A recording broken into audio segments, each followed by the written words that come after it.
की शराब नीति मामले में ईडी ने दिल्ली के मुख्यमंत्री अरविंद केजरीवाल को एक बार फिर से समन भेजा है। ईडी ने केजरीवाल से 21 दिसंबर को पेश होने के लिए कहा है। आपको याद होगा, इसके पहले भी अरविंद केजरीवाल को शराब नीति मामले में ही ईडी ने समन भेजा था और उस वक्त केजरीवाल ईडी के सामने पेश नहीं हुए थे। अब एक बार फिर से उन्हें समन जारी किया गया है। 21 दिसंबर तक ईडी के सामने पेश होना होगा अरविंद केजरीवाल को।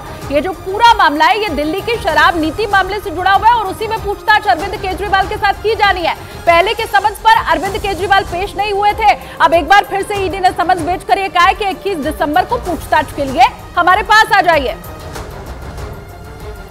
तो बड़ी खबर, अरविंद केजरीवाल को ईडी का एक बार फिर से समन्स। इसके पहले अरविंद केजरीवाल नहीं पूछताछ में शामिल हो पाए थे, लेकिन अब 21 दिसंबर तक ईडी के सामने अरविंद केजरीवाल को पहुंचना होगा, पेश होना होगा। दिल्ली की शराब नीति मामला, उसी के ऊपर अब अरविंद केजरीवाल के साथ पूछताछ होनी है।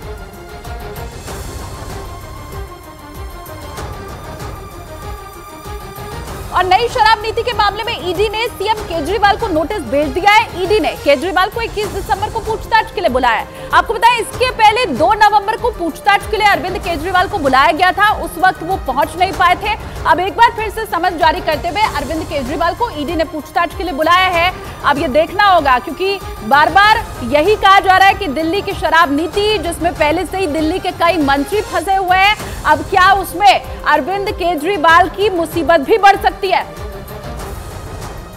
आरोपियों ने जूतों में छिपाकर कलर स्प्रे संसद के अंदर ले जाने का प्लान बनाया था।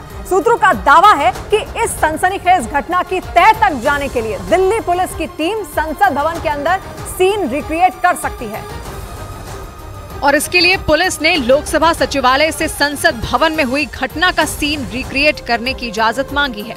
मतलब पुलिस घटना का सीन रिक्रिएट करके ये जानने की कोशिश करेगी कि आखिर इतनी सुरक्षा व्यवस्था होने के बाद भी संसद के अंदर सागर और मनोरंजन कैसे पहुंचे थे और कैसे उन्होंने दर्शक दीर्घा से कूदकर लोकसभा में दहशत फैला दी थी। लेकिन लोकसभा में सीन रिक्रिएशन का काम संसद सचिवालय के जवाब आने के बाद ही किया जाएगा।